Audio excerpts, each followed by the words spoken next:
jalanannya tuh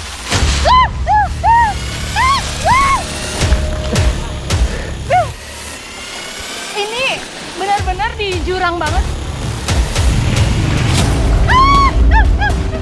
Pak, tolong Pak.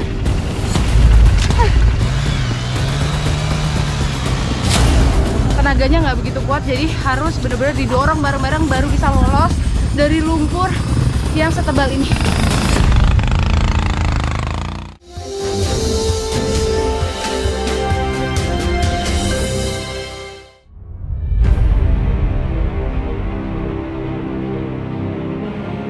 Tim Indonesiaku kali ini menyambangi ujung Provinsi Kalimantan Selatan yang secara teritorial memiliki tapal batas dengan Kalimantan Tengah. Desa Panaan di Kabupaten Tabalong menjadi destinasi kami. Desa ini merupakan salah satu desa paling jauh di Kecamatan Bintang Ara dari 9 desa yang ada. Kami melakukan persiapan dengan mengemas segala logistik yang hendak dibawa.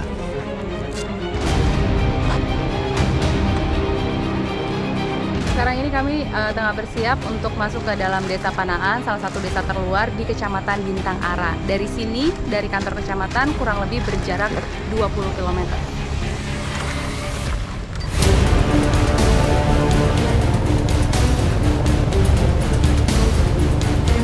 Saya bersama rombongan memiliki estimasi waktu tempuh sekitar 1,5 sampai 2 jam, walau kami berkendara dengan sepeda motor.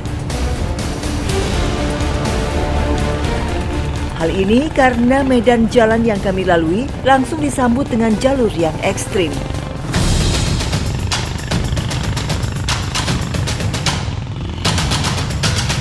Kondisi jalan seperti inilah yang dilewati sehari-hari oleh warga di sini. Sebelum tiba di Panaan, kami harus melampaui beberapa desa lainnya dan dihadapkan dengan kondisi yang menyulitkan.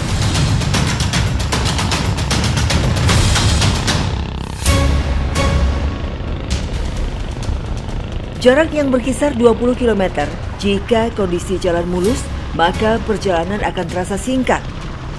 Berbeda dengan yang kami hadapi saat ini, tak jarang motor dari rombongan tersendat saat melewati jalan berlumpur.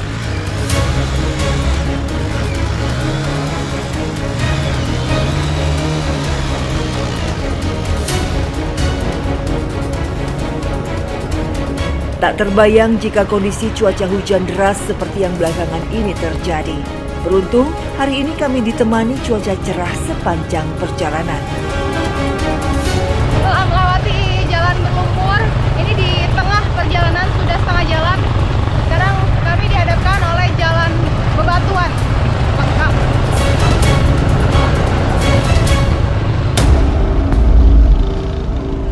Setengah perjalanan terlampaui, namun rintangan seolah tak habis bersama kami. Beberapa kali saya hampir terpleset dengan motor yang saya kendarai. Pak, tolong Pak.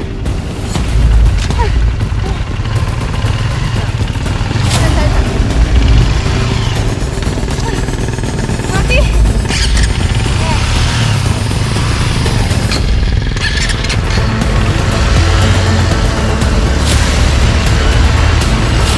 Hampir aja jatuh tadi, emang karena licin dan lumpurnya tebal. Terus motor saya mati-mati. Oke.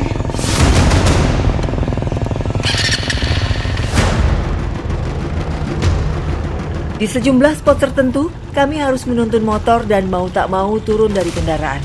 Kondisi jalan menuju desa-desa yang ada di pelosok sebagian besar sama persis seperti yang kami alami sekarang.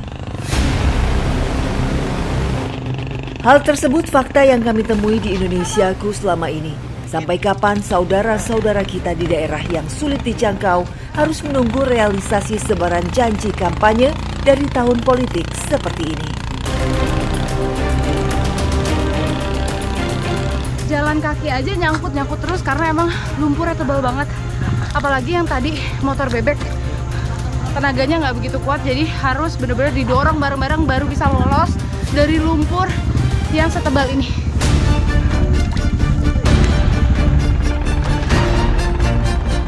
Rintangan demi rintangan yang dihadapi berhasil menuntun langkah kami. tiba di sebuah desa yang mayoritas dihuni oleh suku Banjar ini.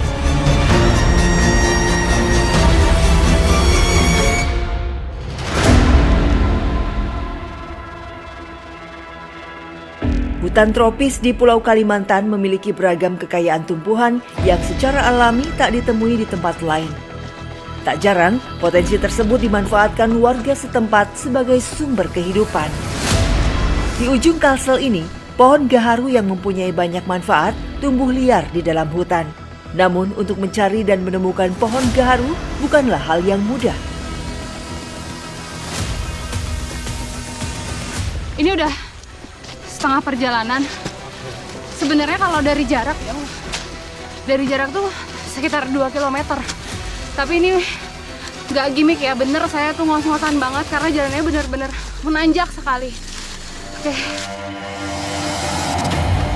Perhitungan 2 km warga di sini dengan saya rupanya berbeda. Namanya juga di hutan, tentu tak ada jalur kendaraan bermotor. Kami harus menelusuri tiap langkah dengan berjalan kaki. Bagi saya yang tidak terbiasa, aktivitas pencarian pohon gaharu ini amat menguras tenaga. Di tengah perjalanan, kami menemukan tumbuhan bajaka yang akarnya berserakan timbul di tanah. Sudah sekitar 2 tahun ke belakang, akar bajaka populer akan khasiatnya. Siapa sangka, tumbuhan yang dipercaya sebagian orang menjadi obat herbal itu melimpah ruah di sini. Momentum ini kami gunakan untuk beristirahat sambil minum air alami yang keluar dari akar bajaka.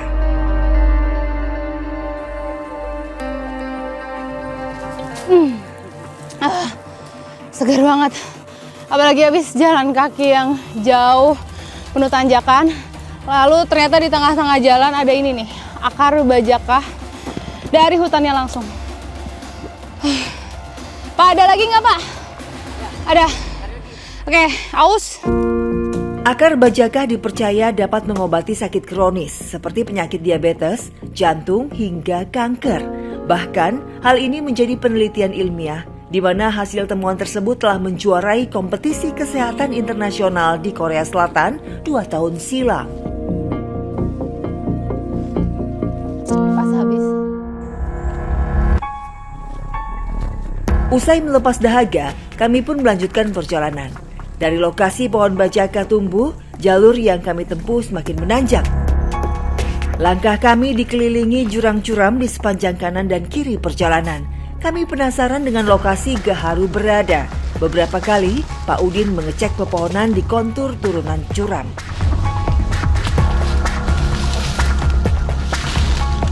Jadi ini jalanannya tuh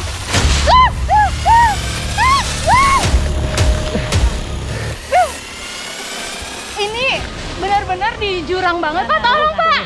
Turun aja sayang. Ya. Oke. Ini bisa napak nggak? Oke, saya berdiri dulu, Pak. Iya. Ya, oke. Jadi emang jalanannya tuh curam banget. Barusan saya sampai dipegangin sama kameramen saya karena emang udah licin ke bawah. Dan ini tuh masih hutan asli. Lokasi pohon gaharunya ada di sebelah sana, sedikit lagi.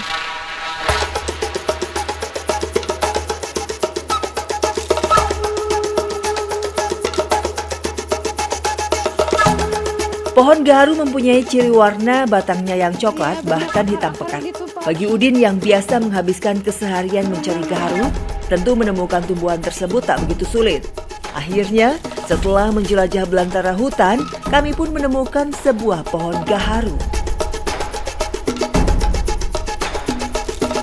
Ini dia pohon gaharunya. Sekarang mau dipotong ya, Pak ya, untuk dilihat isinya. Jadi nanti kami akan memperlihatkan bahwa ini benar-benar ciri-ciri pohon gaharu yang ada isinya tuh apa gitu ya, Pak ya. Pohon ini tak ditebang seutuhnya demi tetap menjaga kelestarian hutan. Warga setempat hanya memotong sebagian kecil batang kayu yang isinya terdapat aroma khas gaharu.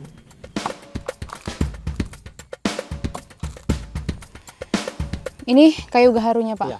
Nah, jadi yang diambil ini kayu yang ada bagian hitamnya ini. Jadi ini yang dikumpulkan, dan kalau dari kulitnya tuh emang harum gitu, berbeda dengan pohon-pohon lain. Pohon gaharu banyak, tapi tidak banyak yang ada isinya seperti ini.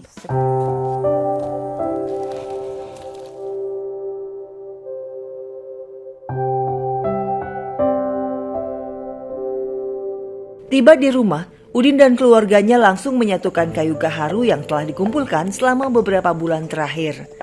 Setelah proses pencarian yang begitu panjang, dilanjutkan dengan menyerut kayu sampai halus. Ukuran dari kayu gaharu yang telah dikumpulkan berbeda-beda. Aktivitas menyerut kayu ini dilakukan untuk menyortir kualitas kayu gaharu yang terbaik.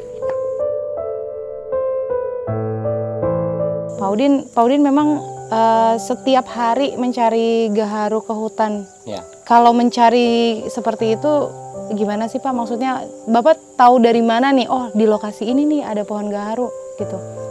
Ya kita cari-cari aja ke dalam hutan. Yang namanya gaharu itu kan kayak orang bertualang. Maksudnya kalau hari ini Bapak cari terus nggak ada pohonnya gimana? Yang nggak ada isinya? Tidur lagi kita di hutan, manjang lagi. Kita bermalamnya bisa sampai 2 minggu di hutan. Jadi kita bawa ongkos sebanyak-banyak semampu-mampunya lah. Ongkos untuk makan di hutan. Bekal ya? Iya, bekal. Kalau gitu ini deh yang sekarang kita dapatkan ini, kalau dijual berapa? Ini kalau biasanya dijual di Tanjung, kalau pasaran yang di luar sana kita nggak ngerti. Ini kalau di Tanjung ini dibeli orang 2.500.000 1 kilo. Tapi kalau kita ketemunya cuma 2 on, lalu duitnya itu 500.000. Ya kalau 2 on, kalau 3 on jadinya 750.000. Kalau misal ada pekerjaan lain yang lebih pasti gitu, Ya. dapat pendapatan perharinya atau mungkin pendapatan per bulannya lebih pasti, Bapak sebenarnya kepengen nggak sih? Ya kepengennya yang lebih pasti. Kalau gaharu ini kan nggak pasti.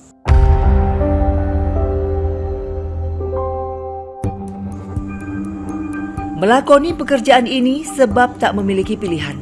Itulah gambaran Udin sebagai kepala keluarga dengan pendapatan tak pasti. Jika hari ini keberuntungan miliknya, maka bisa meraup hasil yang menguntungkan. Namun yang lebih sering terjadi malah sebaliknya. Usai dikemas, kayu gaharu siap dijual kepada sebuah penampung.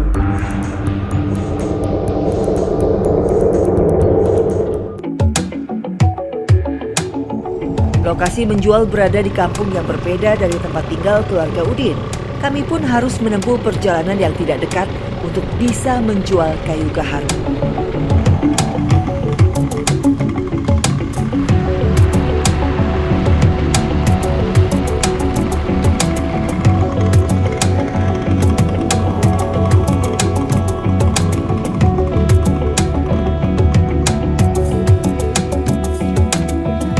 Tiba di rumah pengepul, kayu gaharu langsung ditimbang.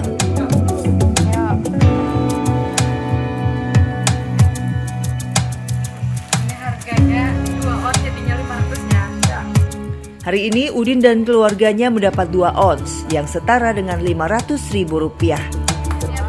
Hasil ini diraup usai masa panjang pencarian kayu gaharu di hutan.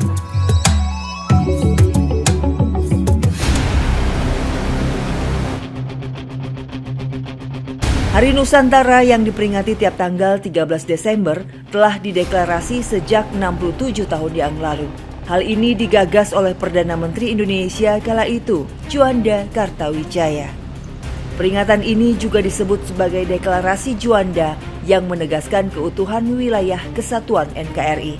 Hal ini lantas dianggap kemerdekaan kedua usai 1945, sekaligus membentuk tatanan kementerian. Namun hingga hari ini, isu tapal batas masih terjadi antar satu kepulauan serumpun.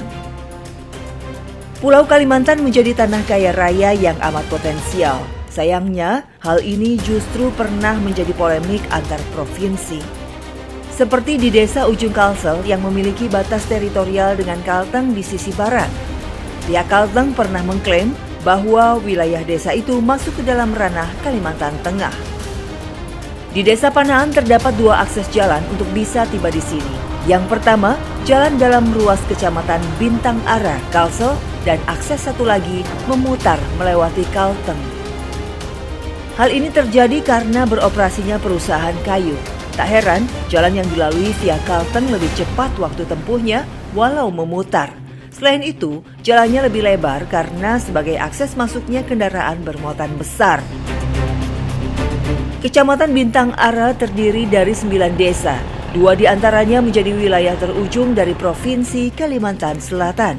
Di luar kondisi tersebut, warga di tapal batas wilayah hidup penuh kerukunan.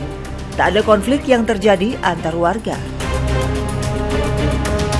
Selama ini ada gejolak ya, sekelompok orang yang mengatasnamakan bahwa wilayah tersebut termasuk wilayah Baritu Timur atau Kalimantan Tengah. Nah, tetapi pemerintah daerah kan sudah punya peraturan ya dari Permendagri nomor 40 2018 tentang tapal batas wilayah. Sebenarnya masyarakat di sana sudah rukun-rukun saja, Mbak. Tidak ada permasalahan karena mereka sudah hidupnya turun-temurun di sana. Cuman ada dari sekelompok orang dimanfaatkan gitu.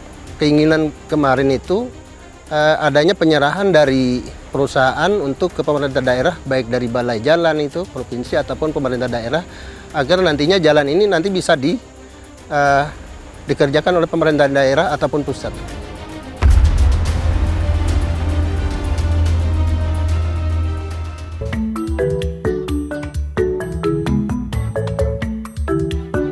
Bang, nengok sini bang, enak ya.